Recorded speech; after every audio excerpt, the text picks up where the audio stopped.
인간은 요람에서 무덤까지 싸움의 연속입니다. 싸움은 대상이 있습니다. 보이는 적도 있지만 보이지 않는 적도 있습니다. 그리고 싸움은 반드시 이겨야 합니다. 이긴 자만이 상급이 있고 관심이 있고 영광이 있습니다. 성경에도 신앙을 이 경주에 비유하기도 하고 또 때로는 군사로 비유하기도 합니다. 모두가 이 전투적인 것을 우리에게 보여줍니다. 여러분, 계시록을 보다 보면 이기는 자가 되라는 말씀이 계속 나옵니다. 그리고 이기는 자에게 권세를 주신다, 만나를 주신다, 새벽별을 주신다고 말씀하십니다. 여러분, 믿음을 지키는 일이 바로 영적 싸움이라는 것을 알 수가 있습니다.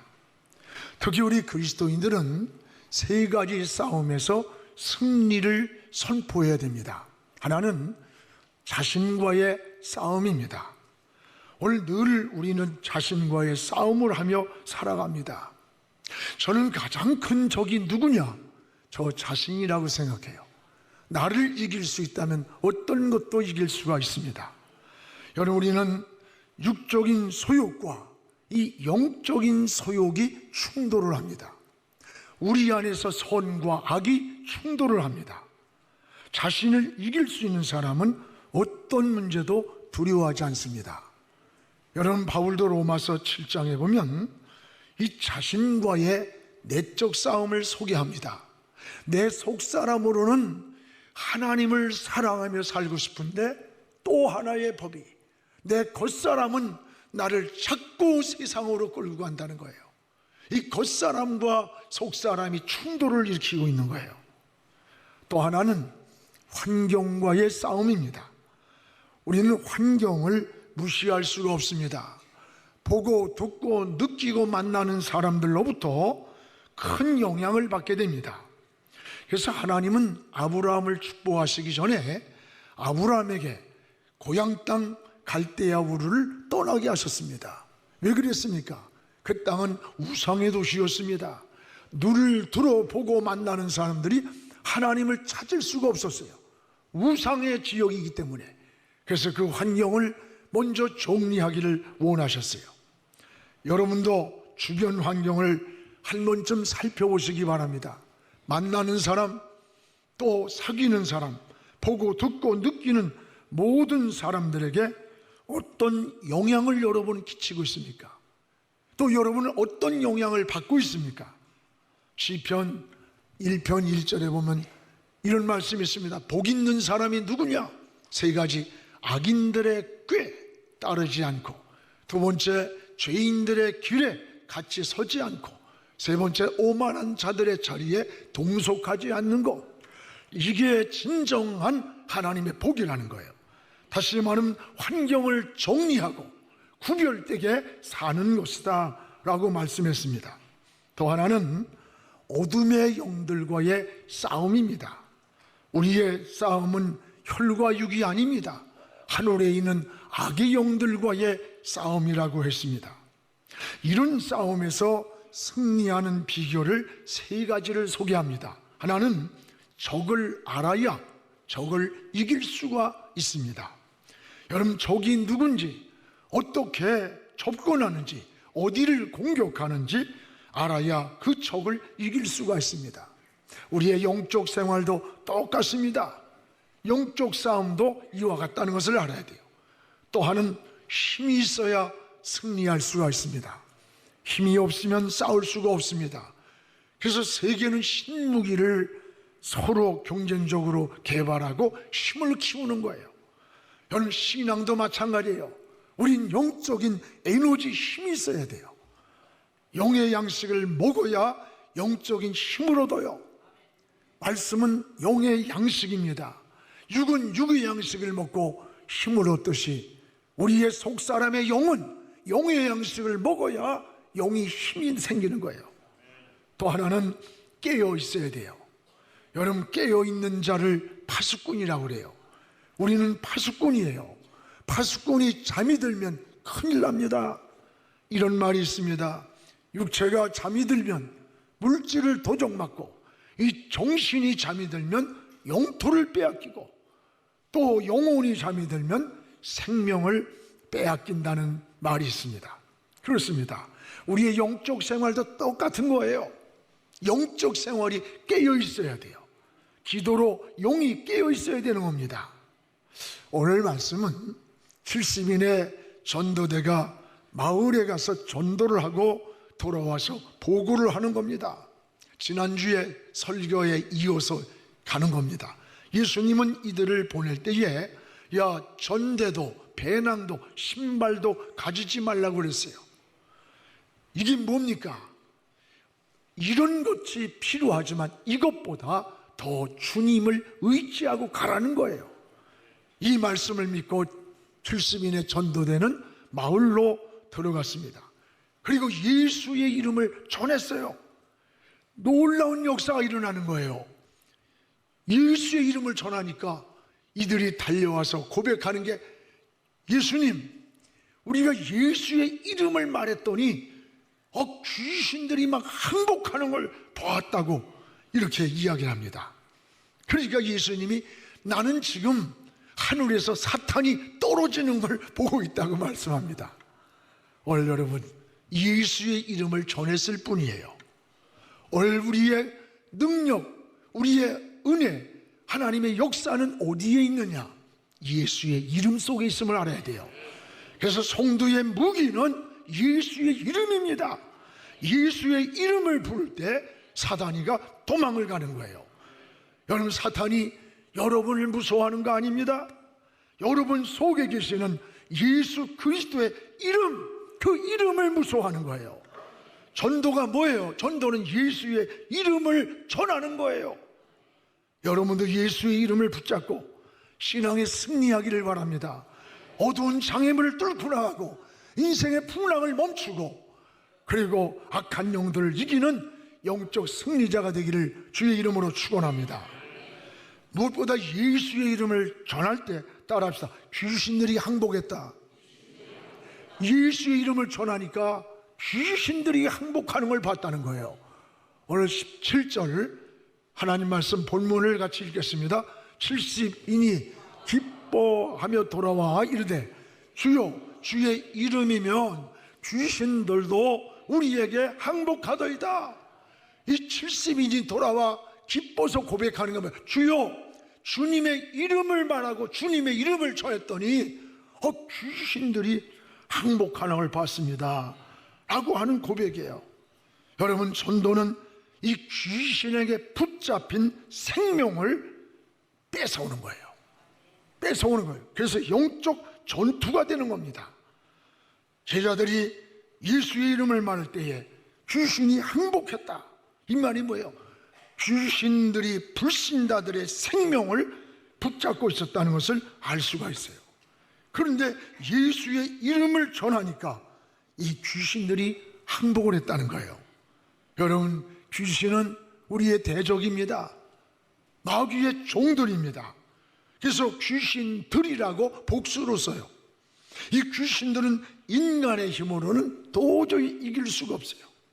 한 사람 속에 들어간 귀신들이 예수님이 내쫓으니까 이 한 사람 속에서 나간 귀신들이 무려 2,000마리의 돼지떼를 몰살시켰어요. 우리 힘으로 제어할 수가 없어요. 엄청난 힘이에요. 한 사람 속에 들어간 귀신들이 2,000마리의 돼지떼를 몰살시키는 힘이에요. 그러나 두려워하지 않습니다. 예수의 이름이 귀신을 항복시켰습니다. 예수의 이름이 귀신을 항복한 거예요. 오늘 70인의 전도대들의 고백을 보세요.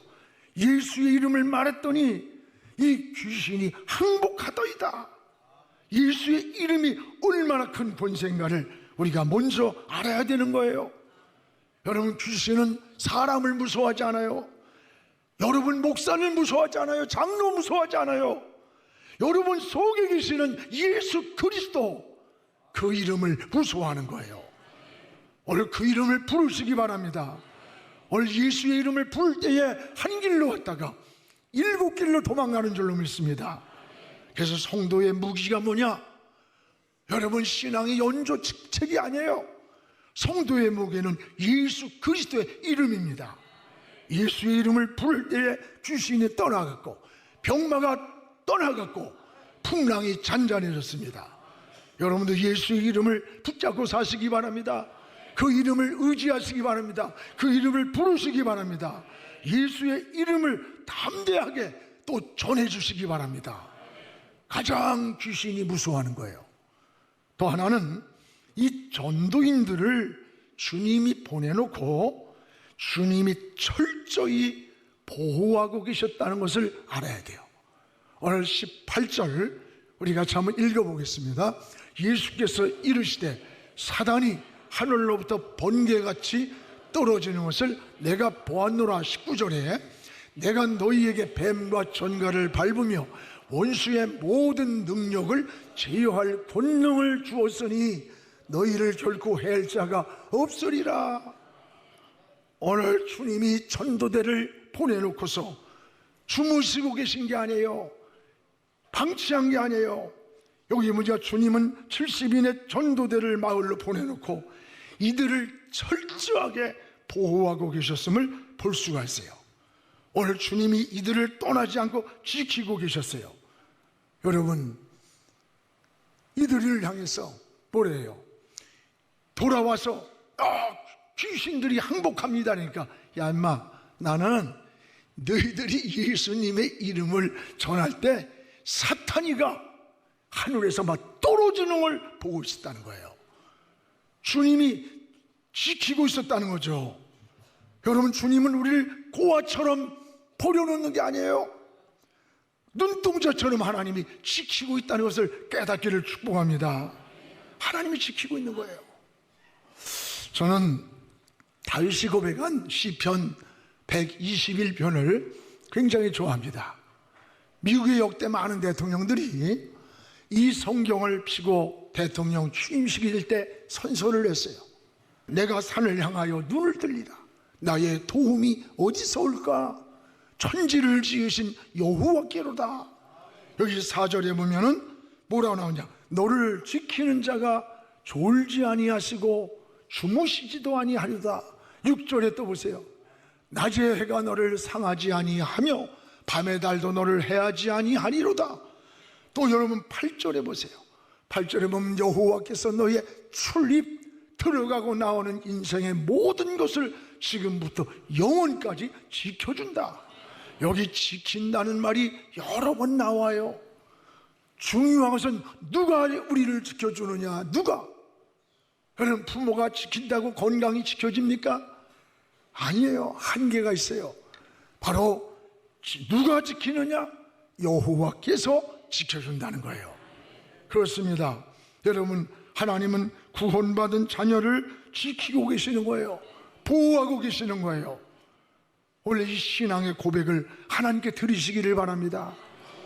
어느 날 아버지가 자녀에게 담력을 키워주기 위해서 깊은 산중에 아이를 데려가서 하룻밤을 지내게 했습니다. 밤이 깊어졌습니다. 사방에서 짐승의 울음소리가 들려옵니다. 이때에 맹수가 나타나서 이 아들 앞으로 다가오고 있었습니다. 아들은 너무 무섭고 두렵고 떨며 어쩔 줄 모르는데 더 가까이 다가오고 있는 순간에 어디에선가 총성이 울렸습니다. 그리고 그 맹수는 쓰러졌습니다. 그때에 아버지의 소리가 들렸습니다. 아들아, 아들아, 내가 여기 있다, 여기 있다. 그리고 아들에게 나타나서 나는 저 나무의 뒤에 숨어서 한순간도 긴장을 풀지 않고 너를 지키고 있었단다. 그렇습니다. 하나님은 우리를 홀려두는 게 아니에요. 눈동자처럼 지키고 있음을 알아야 됩니다. 주님은 우리를 홀로 두지 않는다는 거, 홀로 두지 않는다. 때로는 어려운 일을 만날 때 나 혼자라고 생각할 때가 많아요. 그래서 외롭고 두렵고 불안할 때 많습니다.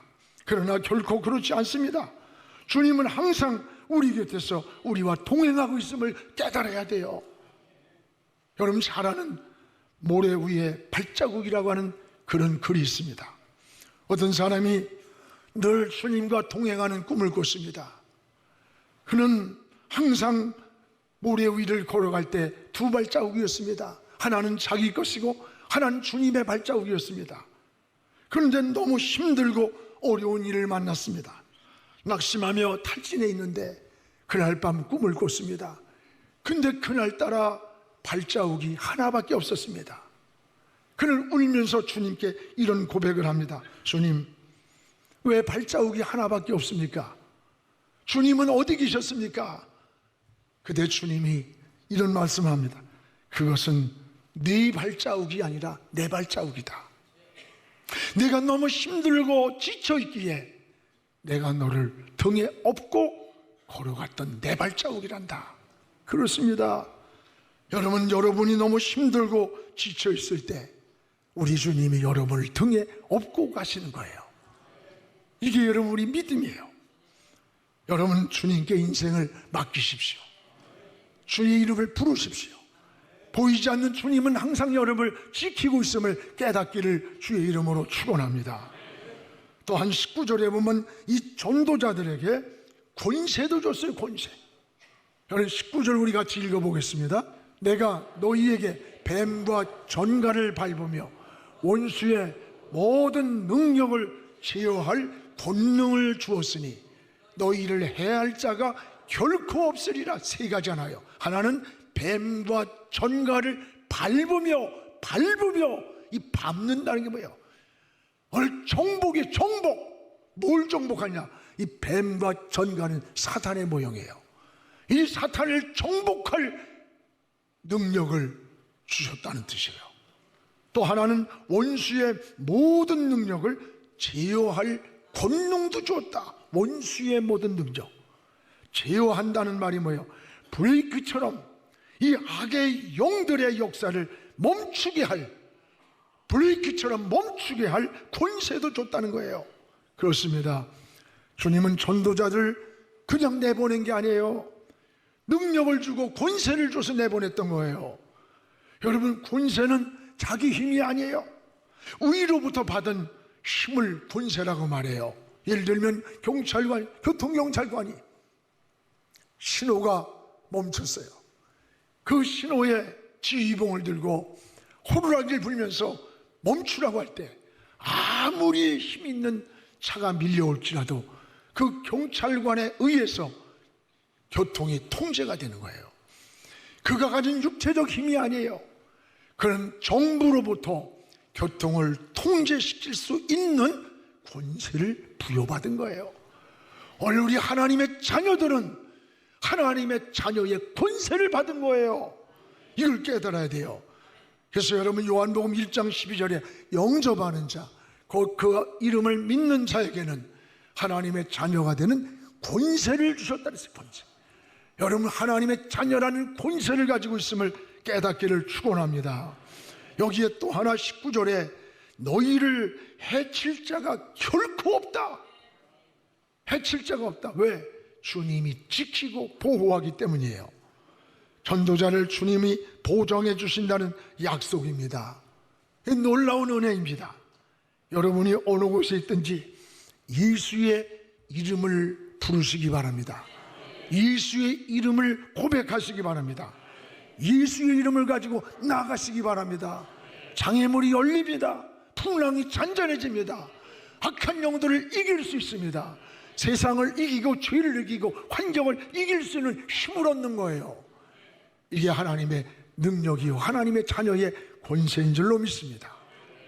오늘 또한 그러면 20절에 우리 성도가 진정으로 기뻐해야 할 것이 무엇인가를 본질적인 것을 주님이 말씀했어요. 우리 20절을 같이 읽어보겠습니다. 그러나 귀신들이 너희에게 항복하는 것으로 기뻐하지 말고 너희 이름이 하늘에 기록된 것으로 기뻐하라. 오늘 여기에 잘 기억하세요. 귀신들이 너희에게 항복한 걸 가지고 기뻐하지 말고 너희 이름이 하늘에 기록된 것, 너희 이름이 천국에 기록된 것, 그걸 기뻐하라는 거예요. 오늘 이 제자들은, 전도인들은 달려와서 뭐라 그래요? 아, 예수님, 예수의 이름을 말했더니 귀신이 항복합니다. 또 악한 영을 제어할 능력을 체험했습니다. 뱀과 천가를 밟을 권세도 얻었습니다. 너희를 해할 자가 없다라고 하는 이런 약속도 받았어요. 전도자들은 세상 천하를 얻은 기쁨이에요. 의기가 충만했고 감격이 있는 그런 모습이에요. 당연한 거예요. 그런데 주님은 더 본질적인 것을 말씀하셨어요. 너희가 진짜 기뻐할 게 뭐냐? 오늘 20절에 귀신들이 항복한 그것 가지고 기뻐하지 말고 너희 이름이 하늘에 기록된 것, 내 이름이 지금 천국에 기록되었다는 사실로 기뻐하라는 거예요. 그렇습니다. 우리는 현상에 나타난 것으로 다 이루었다고 생각하기에 쉬워요. 또 여러분, 현상에 나타난 것만 집착하다가 더 중요한 이 본질을 놓치는 경우가 많아요. 여러분, 신앙은 하나님과 나의 관계입니다. 우리가 주의 일한다고 열심히 합니다. 때로는 선교지에 가서 막 열심히 하는데 그 기쁨과 내공보다는 돌아와서는 허탈해요. 탈진했다고 그래요. 열심히 여러분 봉사 충성을 해요. 그런데 정작 자신 속에는 공허한 거예요. 우리 안에선 내적인 게 채워져야 돼. 그래야 주의 일을 하면서도 기쁨이 끊어지지 않고 샘솟듯하는 거예요. 오늘 사랑하는 여러분, 현상에 매여서 본질을 놓치는 우리 신앙이 되지 않기를 주의 이름으로 축원합니다. 신앙은 항상 나와 하나님과의 관계를, 이거를 늘 점검을 해야 돼요. 우리는 생명책에 기록된 하나님의 백성입니다. 언제 어느 때 이 세상을 떠나도 천국의 백성이에요. 우리 이름이 하늘에 기록되었기 때문입니다. 내가 천국 백성임을 기뻐해야 된다는 거예요. 로마가 기독교 국가가 된 동기를 여러분 잘 알잖아요. 그 밀라노 혁명을 통해서 기독교 국가의 신앙을 인정했던 이 콘스탄틴 대제의 아버지가 있었습니다. 그는 사실 기독교인이 아니에요. 오히려 기독교인을 핍박하고 또 재산을 빼앗고 기독교인들의 직장을 뺏었어요. 근데 자기 신하 중에 기독교인들이 많이 있다는 것을 알았어요. 신하들에게 선택을 명령했습니다. 너희들이 관직을 포기할 것이냐, 아니면 기독교 신앙을 포기할 것이냐, 둘 중에 하나를 선택하라고 명령을 했습니다. 그래서 더러는 신앙을 버리고 관직을 선택한 사람이 있었어요. 그래서 상당수 자기 신하 속에서 관직을 포기하고 신앙을 선택했습니다. 시간이 지나갑니다.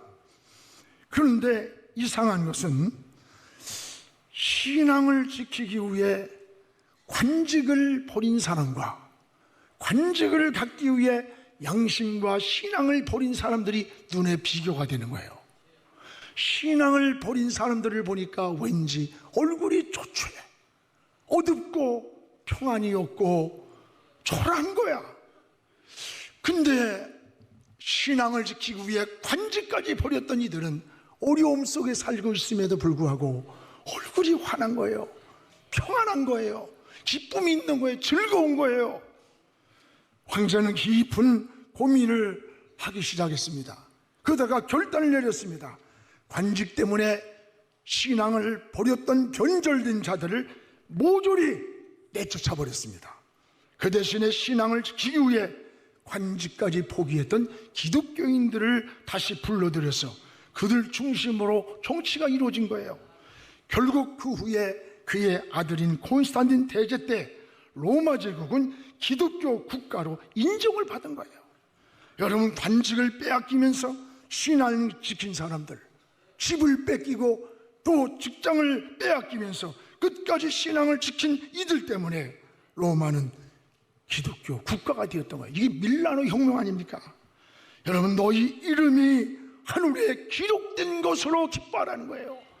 내가 지금 사업이 잘 되고 내가 직장을 얻었고 자동차를 샀고 좋은 집을 샀고 이것도 기뻐하지만 이런 현상에만 매이는 게 아니라 우리는 늘 하나님과의 관계에서 너희 이름이 아버지의 나라에 기록된 것, 그걸 기뻐할 줄 알아야 된다는 거예요. 그래서 우리 신앙은 늘 하나님과 나의 관계를 수직적으로 돌아봐야 돼요. 여러분, 남에게 은혜를 전달하면서 오히려 자기는 은혜의 단비를 맞지 못하고 메말라 있고 공허할 때가 얼마나 많아요. 찬양하면서 기쁨이 없고, 여러분 봉사하면서 행복과 평안이 없어서 오히려 일하면서 사람들과 비교하며 상처받고 불평하고 시험거리 만드는 일이 얼마나 많습니까? 너희 이름이 하늘에 기록된 것으로 기뻐하라. 전도는 예수의 생명을 넣어주는 거예요. 넣어주는 거. 여러분도 어느 곳에 있든지 예수의 이름을 전하는 이 전도자의 삶을 사시기를 주의 이름으로 축원합니다.